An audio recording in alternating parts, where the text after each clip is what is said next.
Hello viewers, Ion here. Today we'll be playing some more Cities Skylines, building out the fictional village of Kinaspol. As the episodes go on, we'll hopefully see this village grow into a bustling town, maybe even a grand city. But with time comes more episodes, and in today's episode, we'll be focusing on building out the sand mine, dock, and the Baron's Manor. Before we get any bit serious talking about the builds, I do want to say personally this episode, and specifically the very last build, was my favorite of the series. I had a lot of fun making this episode. And secondly, just a bit of admin, cleaning up work. This episode has come a bit later than all the others. The others were all sort of made within 1 to 2 days of each other. This one I think is coming out 4 or 5 days later. I can't keep a consistent schedule. That's just a fact of life, and I hope people can understand that. Alright, and if you're all happy with that and you aren't madly typing in the comments or something, then without further ado, on to the video. Okay, so this here is going to be the future location of the sand mine. Just going to do a little bit of a pan over the area so you can see what the land looks like. Usually, sand mining isn't mined out of beaches or from lakes, rivers and whatnot. It's usually mined in open pits, which in this case, it's on the beach.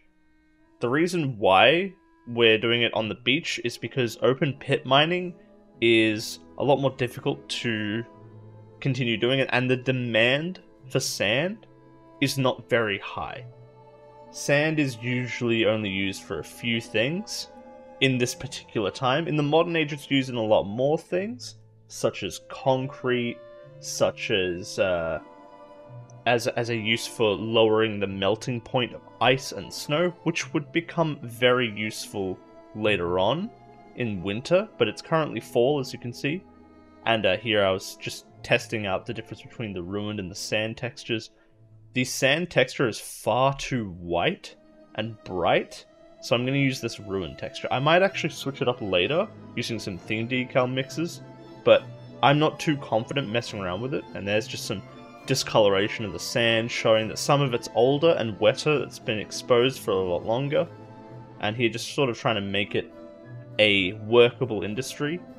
I eventually go for this building here, which I don't like the way it terraforms the land.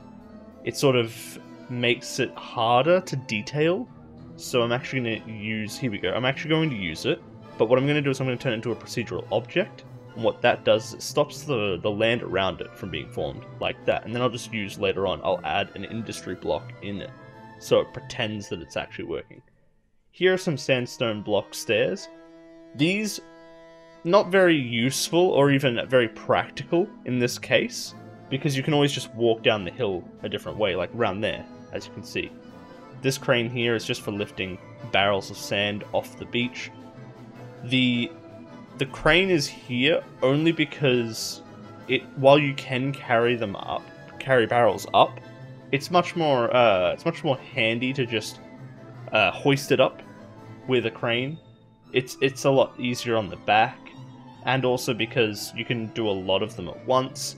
You can have people shoveling and scooping in sand a lot longer. But yeah, sorry, for the sandstone block stairs, the only reason they would have made it is because they have such an excess of sand, and the mason would have needed some practice working on the material, so offered to build some stairs for them. There we are, and that little texture there I really hate. There we go, get rid of it. So sand mining is actually not very difficult in comparison to like uranium or coal mining or iron ore mining. Sand does come in very different kinds, just why you'll see like the bright white sands of the tropical regions of the earth, and you'll find the darker, more like yellow kinds. That just comes down to the fact that there's slightly different minerals and compositions in the sand. That's They do make a difference in the purpose that you're using them for, but all kinds of sand have the correct properties that we're looking for. And yeah, just admiring the build a little bit there. Just getting the rest of it done. And I think for now, this is pretty much the build done. I'm just trying to make that staircase fit into the train a bit more. There we go. Looks a lot nicer. And it should be done soon enough. I'm going to detail a few things around. That's one thing I'm actually getting better at, I feel. In Cities Skylines, detailing a lot. I'm using a lot more of I'm using the same decal a lot, but it's mostly just to describe disturbed earth, where people are walking around a lot. But I've recently been sort of watching videos a lot more on people detailing. You know, it's kind of just getting it's like a skill that you learn off other people, you watch and learn. Oh, these barrels. This whole episode, barrels I've been having a big difficulty with, just because the prop themselves love to just hide under the ground. It's so annoying, but yeah. And so pretty much this is the end of the build. It's a very quick one, albeit about 5 minutes for you guys. It took me, I believe, half an hour to do this. It's a very simple build, but it's very important to get these materials that are being used in the town to be here. You'll see why later on. So we're going to start moving over to our next build. But before we do, catch you in a little quick segment. This is one of the many merchant ships that make their way to Kinaspol across Lake Telitskoy. The trip takes a couple of days. It's not very arduous. But the important thing about ships in this time is that loading times is extremely long. We don't have the luxuries of standardized shipping containers in the modern age. It's 1886, like I will keep drumming on. And speaking of drums, mostly barrels, actually, sort of similar shape to drums. Don't mess with me here. I'm onto something here, okay? Barrels are some of the easiest things to move things by, same as crates. So things like ale, mead, vodka, liquors, any kind of liquids like oil, and any kind of types of grain that you can fill into a barrel or a crate are things that can easily be shipped across on merchant ships. None of the sizes are standardized, but these ships can usually contain a fair amount of trade goods. Because Lake Telitskoy is completely separated from the lakes and the oceans, all of the merchants that travel in here are regular travelers to all of these places. So they're well known and well respected around here. It's very important that they make this trip into Kinaspol, especially before winter arrives, because this lake, especially in parts of Kinaspol, freeze over, and their ships will have to be ported somewhere outside of Kinaspol, lest they be stuck in the ice. And speaking of getting stuck in the ice, frozen, you might just be frozen and stuck if you do not subscribe to my channel. Yep, this was just a long, plotted out, convoluted way to make you subscribe. Also, if you like the video, I hear that also helps thaw yourself out. Commenting also helps get yourself out of the ice, and with winter just around the corner, I mean, you can see it on those mountaintops over there, the snow's coming. Be a good idea if you preemptively got yourself ready for the harsh, cold season ahead.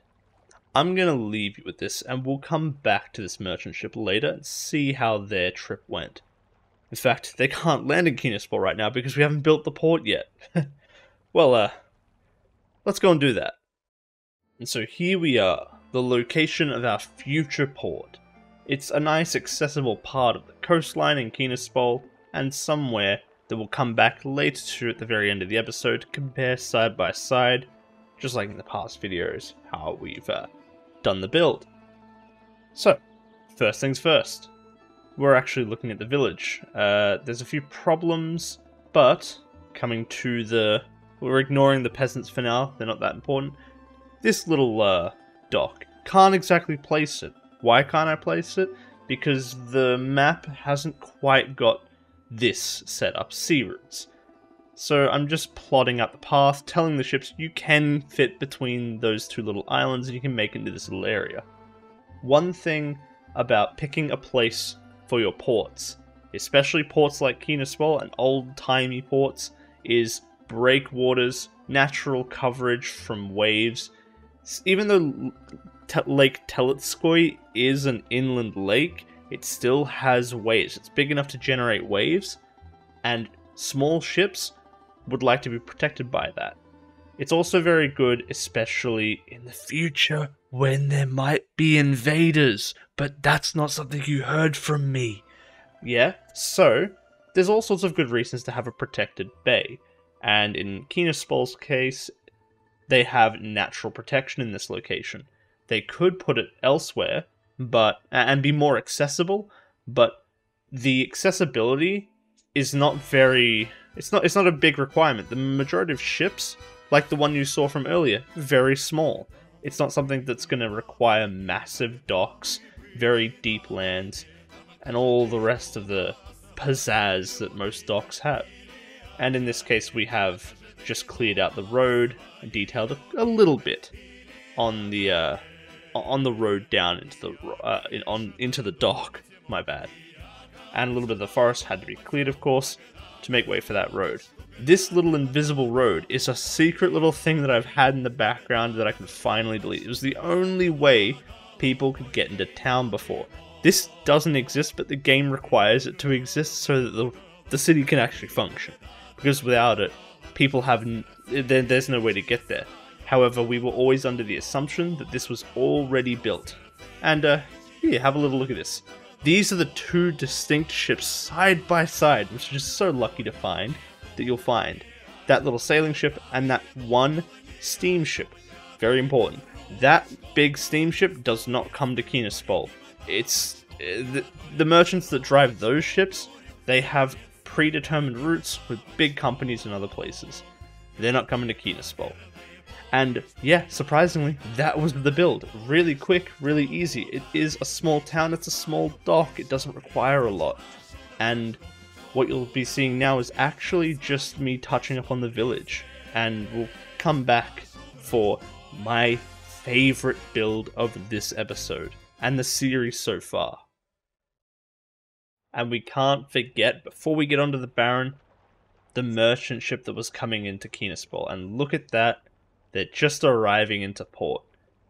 Thankfully, we've got the port built up now, and we'll be able to get them straight into the market of Kinaspol. They'll get to sell their goods, buy some of the stuff, the produce that the people of Kinaspol have been making, mostly off the Baron, so they can make their money and hand off to the people. Oh, speaking of the Baron, that's exactly where we're going now.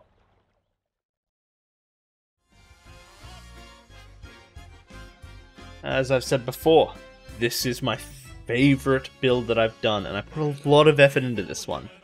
The Baron's Manor and Estate, just on the other side of the wheat farm, and near the cotton and rapeseed farm as well.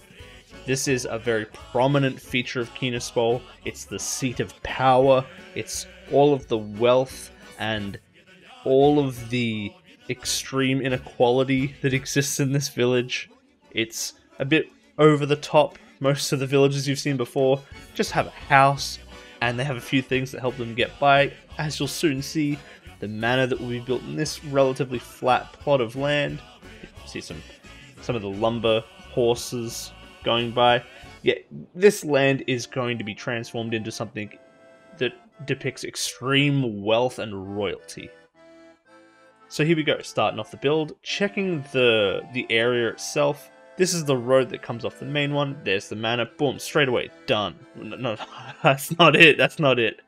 It's not all done, of course. That's just the building. A very nice 3-story building and the only cobblestone road in the town. I'm going to mess around with this intersection a bit, sort of get it right. Make sure that the trees aren't growing out of literal stone, which is, in my opinion, completely unrealistic. The issue with this is that the two modified roads do not mix well with each other, and they create these little gaps. I'm determined and I will actually make them work, trust me. Just wait and see. I'm going to use node controller to separate the distance between where they actually upgrade, so I get this little T section, so that way the cobblestone does actually extend to the road a little bit, so the peasants can actually walk on the Baron's stones. I guess that sounds like that sounds really dirty. That's not what I mean by that. Anyways, using I wanted to use the ruined texture for this, but that doesn't come up in the things that I've got. But I find something a little that soothes my obsession with this. I use the gravel ones, so they're using the gravel to cover that area up. Also, getting rid of these lamps. While the lamps would suggest great wealth and all of that, they wouldn't be here. Even this Baron is not that wealthy. Unfortunately, this Baron is running a tiny little town in the remote parts of Russia. They don't make a lot of money. I still haven't made the character for the Baron or Baroness. Should be noted. This could be a male or female aristocrat. Now, if you do have a name for them, if you do have a character idea for this person, or any others, I would love to hear it, because they'll actually be part of the story and they'll feature in some of the events that are going to happen. And I'm aiming to have an event happen each in-universe month, and it's currently September, so there's going to be an event, and after this episode, we'll actually start getting into the story, and time will start moving forward as we introduce new technologies, new ideas, real-life events, and the seasons will actually change over time. The snow will start falling on the ground, and all of the crazy things that happen with the Earth when it spins around the sun. And in this case, just planting a few nice pretty flowers up on the front, trying to figure out which trees I want to line the road. I look at the pine trees, they're a really good shout. Then I think of horse chestnut trees. They aren't foreign to this area, they just aren't very close. Like I've said before, they are up on the hills further away. It makes sense that they could be here, and particularly the family just might like the look of these trees. I'm pretty partial to those trees as well, but that's the explanation for why they're here. They wanted them there, so they get them there. And here we go, the perimeter wall, because you can't just have anyone come into this area. It's a very closed-off, exclusive area. The grounds of the manor, that is. It's not a place that most people can go to. It is a place that a lot of people will end up coming to, especially when the Baron wants to hold a ball of visiting royalty. Some of the Russian monarchs around the lake, maybe even crazy if Alexander himself came to this very tiny little town in the middle of nowhere. That would be wild, but if he did, this would be the place he would go to be entertained, to be hosted by the royal family. Here's just some nice flowers. These flowers are, I believe they're called azalea. They aren't actually native to this area. They're imported flowers. That's very important. They're expensive. This is one of the ways that the Baron makes their money. Cash crops being farmed on partial parts of their land. This is the gardener's home. It's part of the property, and where the gardener, who maintains all of the Baron, the royal family's crops, trees, plants, gardens, and all of that. And you'll see there's quite an extensive amount of gardening work to be done on this property, just this little property alone. This is where that family will live, and they get a pretty cushy lifestyle here. They get to live in a nice secluded off part, close to the center of town, and also in a very well protected part of the town too. They actually get paid gold for their work here, and it's a very well protected area. I mean, the best of the best, and most of if any of the guards in the town would be protecting this place. And here, of course, the royal stables. There will be a general stables that we'll build next episode. We don't get to it this time around, but there is a paddock here for the horses to prance around in, graze and whatnot. but when the Baron needs to ride around town to look impressive, or to take a carriage into town or anywhere around, these are the horses that he'll take, or she'll take, they will take. I still, again, haven't got the character. Also, there's a stable there. The family themselves would handle, the gardening family, or the groundskeeper, probably best to call them the groundskeepers. They would also tend to the horses. The horses don't need that much tending. They're animals, they can eat their own food themselves and drink their own water. But of course, replacing horse shoes and brushing their coats, stuff like that, saddling them and preparing them for trips is all part of their job. So this is actually pretty inaccurate historically. This pitch that we're building, it shouldn't actually be here, because the first Russian football team to ever be founded, and even the first ever football ever to be brought to Russia, was in 1897 by the Scots and Brits. This is actually the Baron's own doing. The Baron, or the Baroness, they travelled to England only a year ago, and after seeing the sport that they played, wanted to bring it to Kinaspol. It was a fun, really cool, really exciting participation and also viewing experience they wanted in their own backyard, literally building their own pitch based off of memory, what it sort of looked like. And there aren't all the markings there, but yeah.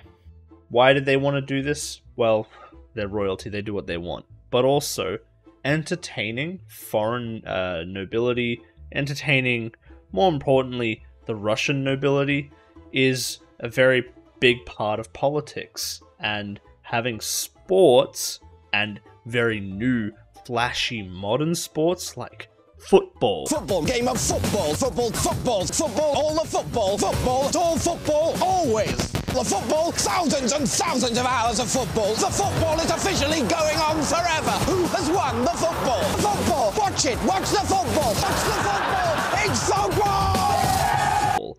Is something that really catches the eye from other royalty. Though, I mostly built it because I like football, okay?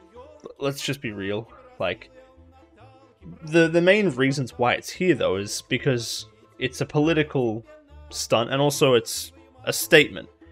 Because having your own football pitch is not like having your own squash courts or tennis courts, something that the royalty of Russia would have already done before. Though this is very particular because it's different from the sport, the historical sport of Kila. Kila is a Russian sport played by the peasantry that is very similar to soccer, though it is a lot more like mob football, wherein it's kind of more akin to rugby, and you're trying to get a ball into a church from one side of town to the other, or from one town to another. It's usually played around this time of season, so that's actually pretty topical, but it's not that. It's not remotely that. This is what we know as association football, which has been invented, and it's been around for a few years now. It's very new, and it's the hot, crazy new thing, and the Baron of Kinaspol is pretty hip and trendy despite being so isolated, which is a good reason why they'd be in on this sort of stuff. Oh yeah, so I should probably talk about building it here, using these little barrels as little markers. There's not a lot of pitch markings because the game is pretty simple at this point. Where the grass, the manicured grass ends, is clearly where the boundaries are. And there's no real goalkeeper tender zone. So even though the rules state that a goalkeeper cannot handle the ball in the opposition's half, it's pretty clear, or sort of kind of clear enough, where the halfway point is, and players just have a mutual agreement to not take it too far past or too close to that area. But yes, the goalkeeper was allowed to handle the ball in their own half, which is really fucking weird, and no one took advantage of this until they changed the rules in the early 1900s. And so when the sport gets a lot more popular, they're going to have to upgrade this little pitch that they've got to be a bit more usable. Though, for one-off games, when they're hosting royalty from abroad, they would absolutely love to play a little game of kickabout. And I'm sure that this is one of the greatest ways to impress royalty with, oh, look at this, you've got something really fancy and new. Anyways, just fiddling around with the crowds here. I believe yeah, there we go, we've got a center dot as well. This isn't quite done yet, but I do want to also talk a little bit about sort of football in general and its sort of presence in Russia. There's a lot more that will come later, like a British tour around Russia that really made football like super popular in Russia. And when the USSR came around, a big part of their campaign of, you know, being superior and better than everyone else was that they were better at chess, they were better at sports. So they admittedly had a really good football team. The Soviet Union had some of the best players in the world at the time, though I don't remember if they actually won a World Cup. There is leagues and there are cup matches that get played, though they aren't very formalized here. And here in Kinaspol, during festival times, the Baron might request that the residents of Kinaspol come up with 2 teams to play as part of a sort of small Baron's Cup. But it's not very formal right now, though we might make it a bit formal later on. And now moving on from the football pitch, you're probably dead tired of me talking about it. Here is what I promised earlier, a very meticulous garden. This is my favorite little build of the entire thing. It's so pretty when it's done. This little gazebo, it looks sort of plain right now, but when you see the garden that gets built around it, you will see that it is a little enclosed area, a place to escape from all the troubles and woes of being rich. The nobles of Kinaspol, they have a lot weighing on their shoulders, like their money, their constant, like, extreme power that they have over everyone else, the fact that they have to execute people occasionally for being so evil as to go against the royal nobility. You know, that they need a place to relax, get away from it all, and peace out. So this is that place for them, a place to isolate themselves and become one with nature, or at least one with serenity. And this is essentially a really closed off garden that you can't see into or see out of. It's very hard. There's a lot of foliage that keeps you from seeing the road, the walls, anything else. It's a very quiet place that, honestly, the royalty would use to maybe take some time to think about their next little manifesto they're going to write. Maybe they'll read a book out here, have a cup of tea or coffee, because they'd actually be able to get that. No one else in the village would be able to drink that stuff because it'd be too expensive. Yeah, this is a very nice little relaxing place, and you're seeing it quickly form up now with these stone pine trees and horse chestnut trees. It's a little place, and we'll have a look at it a little later. One other thing, the royalty don't like to mix with the peasants a lot, so they have their own private chapel where they pray, they practice their faith at. The faith of the barons and also most of the residents of Kinaspol would be Eastern Orthodoxy. That's not too important right now, but it's important that they have their own private chapel that they go to, they pray to, you know, they seek penance at, but most of the time it's there as also a bit of a statement that they are holier than the rest of the village because, well, the grace of God, I guess, is on their side. I'm not 100% sure what the whole deal is, but, you know, these people were crazy about religion back then. They kind of threw some wars over that stuff, so they liked their religion a lot. Maybe a bit too much, some would say.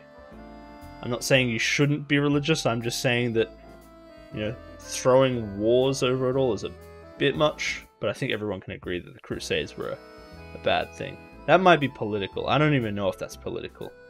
Though, unfortunately, at some points, we're going to have to get into politics. That being the nature of, you know, modern day times, but also the nature of communism, the USSR, Russia in general. There's a lot of things we'll have to get into.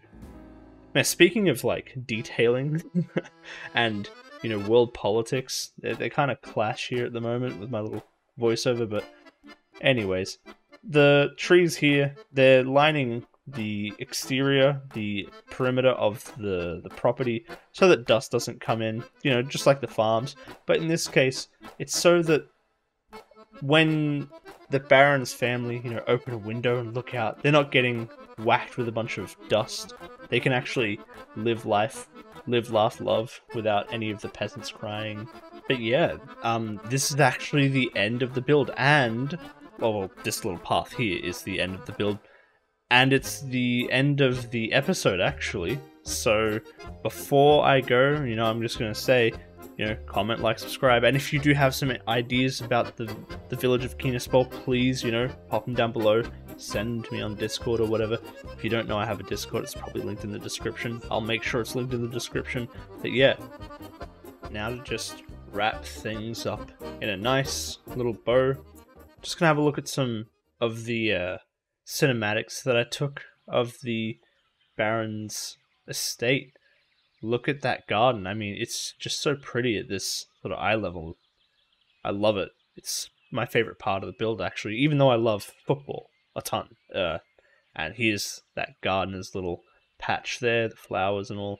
Here's another little shot of that garden again. You can tell I really love it because I've got a couple little shots here of it.